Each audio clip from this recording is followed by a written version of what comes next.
Tapi di lain sisi ada sisi online, tapi juga ada sisi offline yang kita nggak bisa lupakan. Masyarakat kita juga masih ada kok yang porsi cukup besar yang terbiasa untuk interaksi secara offline. Nah, bagaimana kita bisa cari cara yang mereka bisa support sisi dari yang si offline itu juga. Karena itu salah satu pangsa pasar yang sebetulnya juga masih besar, walaupun ada transisi di sisi online. Baik, kalau Anda lihat sendiri dari sisi consumer goods, karena selain consumer goods kita juga melihat dari sisi teknologi finansial ini ke depannya yang tentunya menjadi kebutuhan dari masyarakat Indonesia sendiri. Peluangnya di tanah air ini sebesar apa? Karena kita melihat ekonomi sepertinya sedang mengalami downturn, apakah perusahaan yang bergerak di bidang teknologi finansial ini masih punya peluang?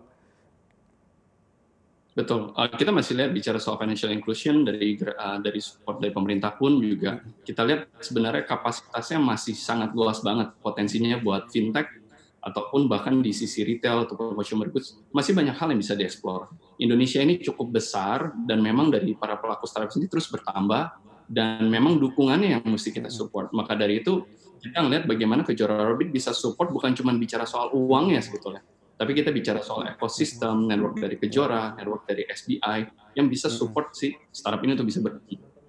Baik, ini menarik sekali kalau kita bahas tentang fintech ini karena tentunya kita tahu bahwa kredit macet juga salah satu penyumbangnya ini dari fintech. Nah, peluangnya ini seperti apa? Dan Anda kira-kira kalau melihat dan memanfaatkan peluang memitigasi risiko-risiko seperti ini seperti apa, Mas Richie? Ya, jadi di Kejora Orbit kita balik lagi ya, sebelum kita bicara soal produk, kita juga lihat foundernya, karena kan Kejora Orbit fokusnya di early stage. Kita investasi mulai dari 200 sampai 3 juta dolar. Untuk perusahaan di skala seed sampai Series A, kita lihat sebetulnya foundernya ini kayak gimana. Karena balik lagi di early stage bukan bicara soal bisnisnya, tapi kita bicara soal foundernya. Misinya jelas atau tidak, sambil kita nanti sebagai Kejora Orbit pun kita jadi partner. Kita bisa support mereka untuk evaluasi lagi. Oh, kamu kayaknya bisnisnya harus diubah jadi seperti ini. Kayaknya kamu kurang tepat deh, kayak solusinya kurang maksimal.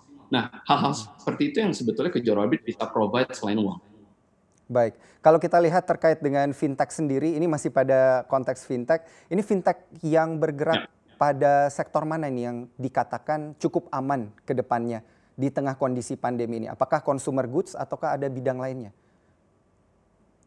Ya, saya rasa mulai dari peer-to-peer lending sendiri, saya rasa walaupun kita lihat ya, udah banyak pemainnya, tapi balik lagi, segmentasi pasar kita di Indonesia, mulai dari yang skala bawah, ya di SSC, gede, atau bahkan yang SSC A, itu masih luas banget, dan ruang untuk bertumbuhnya masih banyak. Saya rasa startup-startup di bidang fintech pun masih akan banyak bermunculan. Saya rasa seperti itu.